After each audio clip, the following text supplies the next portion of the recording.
जय श्री राम भक्तों, मैं प्रशांत आपका अपने बालाजी स्पिरिचुअल ज्ञान और समाधान में स्वागत करता हूं।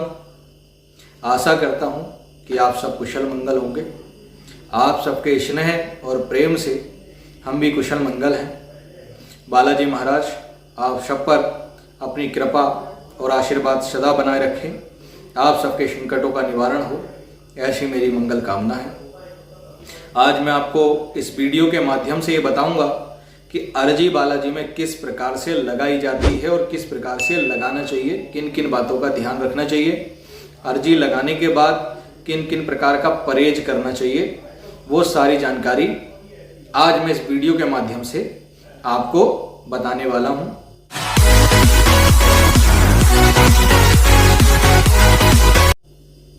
देखिए, बालाजी में बहुत प्रकार के भोग लगते हैं। जैसे सबसे पहले दरखास्त बाबा को लगाई जाती है, अर्जी बाबा को लगाई जाती है भोग में।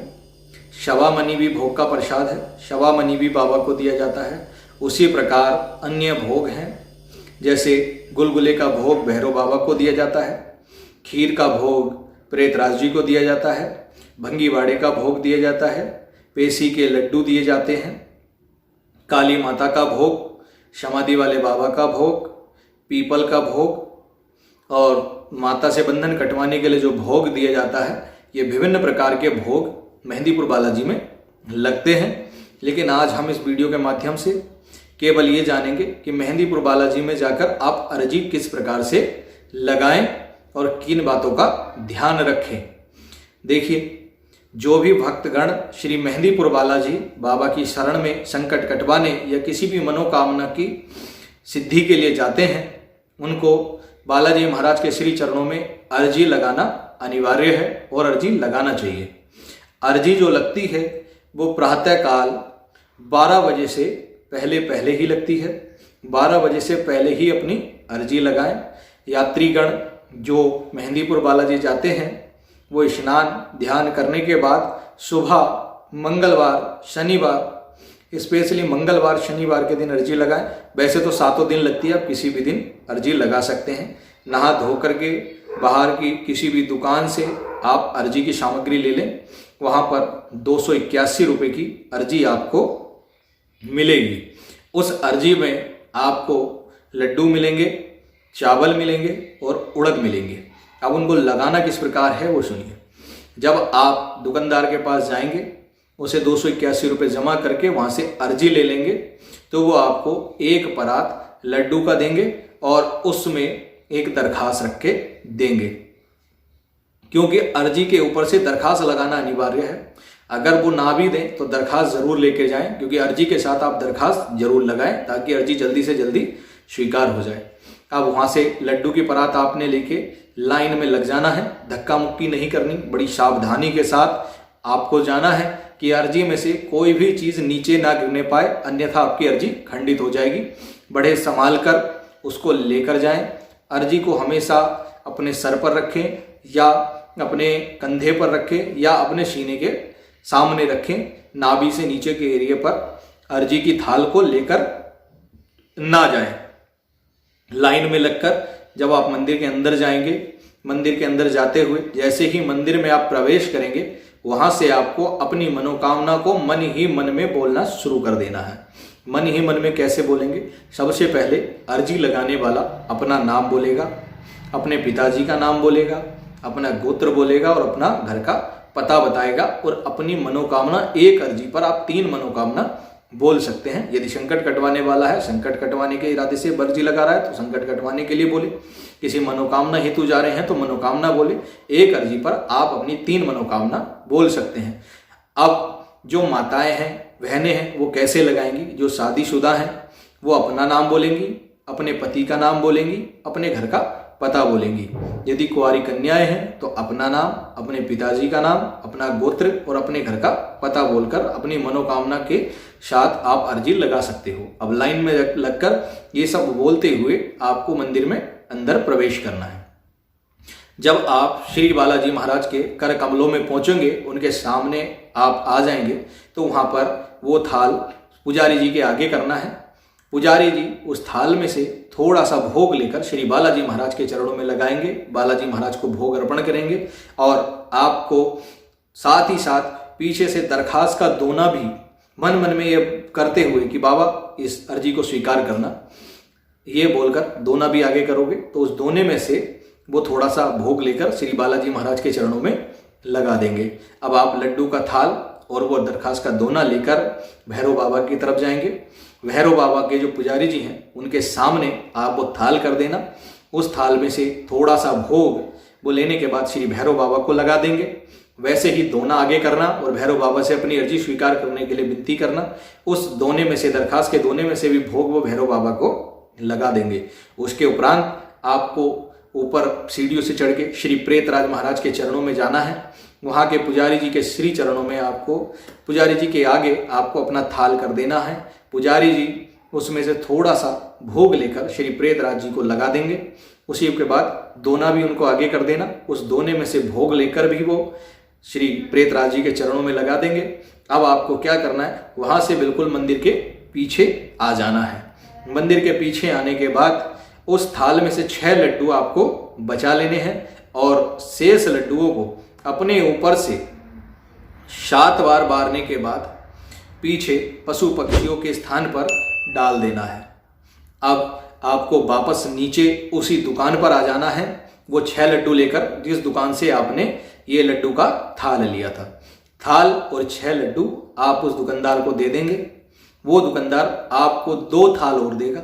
एक थाल होगा चावलों का और एक थाल होगा उड़द का। 2 लड्डू वो चावलों के थाल में रखेगा, 2 लड्डू उड़द के थाल में रखेगा। शेष 2 लड्डू बचाकर वो अपने पास रख लेगा। अब आपको बालाजी मंदिर के पश्चिम द्वार से सीधे अंदर आना है, जो सीधे भैरव बाबा के सामने आपको लाएगा। अब भैरव बाबा के सामने आने के बाद अपने मन में मनोकामना बोलते रहना है और वो थाल आगे कर देना है। भैरव बाबा पर वहाँ के पुजारी जी उस थाल में से थोड़े से उड़द लेकर श्री भैरव बाबा को भोग लगा देंगे। अब आपको भोग लगाने के बाद श्री प्रेतराज जी के पास जाना है, जहाँ पर प्रेतराज जी का स्थान है। वहाँ के पुजारी जी के आगे वो थाल करना है। पुजारी जी उस थाल में से थोड़े से चावल लेकर श्री प्रेतराज जी को आपकी जो है अर्जी लगा देंगे, अर्थात भोग लगा देंगे। अब आपको उड़द और चावल के थाल लेकर मंदिर के वापस पीछे उसी स्थान पर आ जाना है, जहाँ पर उतारा करके आपने लड्डुओं को डाला था। अब इन थाल को 7 बार अपने ऊपर से उतारने के बाद वहीं पर जहाँ पर आपने लड्डुओं को डाला था वहीं पर चावल उड़द को डाल देंगे और सीधे वापस उसी दुकान पर चले जाएंगे जहाँ से आपने भोग लिया था। इन थालों को लेकर पीछे मुड़कर आप कदापि ना देखें। जो लड्डू आप 2 लड्डू दुकानदार ने रखे थे वो 2 लड्डू दुकानदार आपको दे देगा। वो लड्डू आपको खाने हैं, फेंकने नहीं है। वहीं पर उसको ग्रहण कर लेना है, घर भी नहीं लाना है। वहीं पर उन लड्डुओं को खाइए। इस प्रकार आपकी अर्जी बाबा के चरणों में लग जाती है। अब अर्जी लगाने का दूसरा तरीका सुनिए। जो लोग इस तरीके की अर्जी लगाना नहीं चाहते वो सूखी अर्जी लगा सकते हैं। सूखी अर्जी कैसे लगती है, उसके लिए एक पेन और पेपर लीजिए। एक दिन पहले रात्रि में बैठिए, उस पेपर में सबसे ऊपर भगवान श्री राम का नाम लिखिए कि जय श्री राम। उसके नीचे आप अपना नाम लिखिए कि बाबा मेरा नाम ये है। उसके नीचे मेरे पिताजी का नाम ये। उसके नीचे लिखेंगे कि मेरा गोत्र ये है और उसके नीचे अपना पता लिखिए। उसके नीचे फिर लिखना कि हे श्री बालाजी महाराज, मैं आपके चरणों में ये अर्जी अर्पण कर रहा हूँ। मेरी इस अर्जी को आप स्वीकार करना और मेरी जो मनोकामना है आप उसमें अपनी 3 मनोकामना लिखने के बाद सबसे लास्ट में जय श्री बालाजी महाराज लिखेंगे। उस पेपर को फोल्ड करेंगे, 281 रुपये रखेंगे और एक लाल कपड़े में उस पेपर को उन 281 को बांध लेना है। अब लाल कपड़े में उनको बांधकर जब आप अर्जी लगाने जाएंगे, अर्जी 12 बजे से पहले ही लगानी है। दुकान से 10 रुपये का दरखास्त का दोना लेना ना भूले, क्योंकि आप सूखी अर्जी लगा रहे हैं तब भी आपको दरखास्त का दोना लेना ही लेना है। बाहर से आपने दरखास्त का दोना ले लिया, लाइन में लगे, फिर जो आपने पेपर में लिखा वही मंदिर में कदम रखने के बाद वही सब बोलते हुए आपको श्री बालाजी महाराज के सामने जाना है। वहाँ के दान पात्र में आपको वो लाल कपड़े में बंधे हुए 281 रुपये आपको उस पेपर समेत डाल देने हैं या पुजारी जी को दे देना है और बाबा से विनती करना है कि बाबा मेरी अर्जी को स्वीकार करें और वो दोना जो आपने दरखास्त का लिया है पुजारी जी को देना, पुजारी जी उसमें से भोग लेके बाबा को लगा देंगे। यही प्रक्रिया दोना लेकर आपको भैरव बाबा जी पे जाना है। भैरव बाबा को बताना है कि बाबा मैंने अर्जी लगाई है और बालाजी महाराज के दान पात्र में सूखी अर्जी लगा दी है, आप स्वीकार करना बोलकर दोना आगे करोगे। उस दोने में से थोड़ा सा भोग लेकर के भैरव बाबा को पुजारी जी लगा देंगे। फिर ऊपर जाओगे, श्री प्रेतराज सरकार जी के सामने जाकर भी आप यही बात करोगे कि हे प्रेतराज जी, हमने अर्जी बाबा के दान पात्र में डाल दी है, आप उस अर्जी को स्वीकार करना। और थोड़ा सा दोने में से पुजारी जी भोग लेकर श्री प्रेतराज सरकार को लगा देंगे। फिर पीछे दीवान सरकार पे जाइए, दीवान सरकार पे जाकर उनसे विनती करना कि हे दीवान सरकार, हमने जो है अर्जी अपने इस निमित्त कार्य से लगाई है, आप स्वीकार करें। उस दोने में से थोड़ा सा प्रसाद लेने के बाद वो दीवान सरकार को चढ़ा देंगे। वो दोना लेके आपको पीछे जाना है और अपने ऊपर से 7 बार वार कर पीछे गिरा देना है। इस प्रकार आपकी सूखी अर्जी लग जाती है। अब आपको करना क्या है, ये तो आपकी अर्जी लगाने का तरीका हो गया।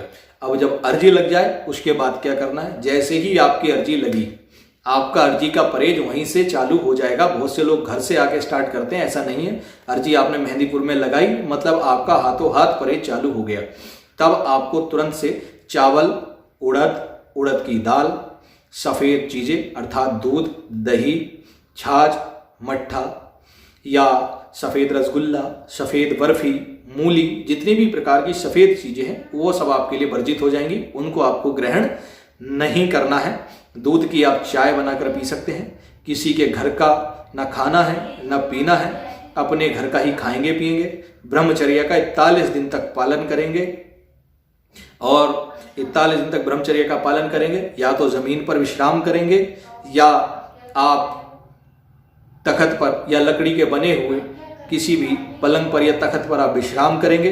सुबह शाम श्री बालाजी महाराज की पूजा अर्चना करेंगे घर पर आने के बाद, और विधि विधान के साथ बाबा का 41 दिन तक परहेज करेंगे बिना किसी गलती के।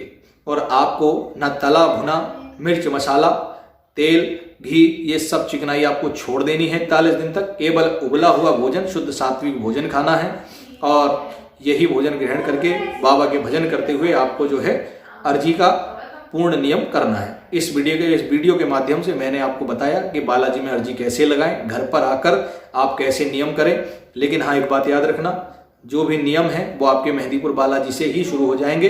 लेकिन 41 दिन जो आपके जुड़ेंगे, जिस दिन आप घर आओगे उस दिन से आपके वो 41 दिन जोड़े जाएंगे। तो आशा करता हूँ आपको मेरी दी हुई जानकारी पसंद आई होगी, और जिनको मेरी ये जानकारी पसंद आई तो मेरे इस चैनल को, मेरे इस वीडियो को लाइक करें, चैनल को सब्सक्राइब कर दें, पास आए बेल आइकन को दबा दें। जय श्री राम, जय श्री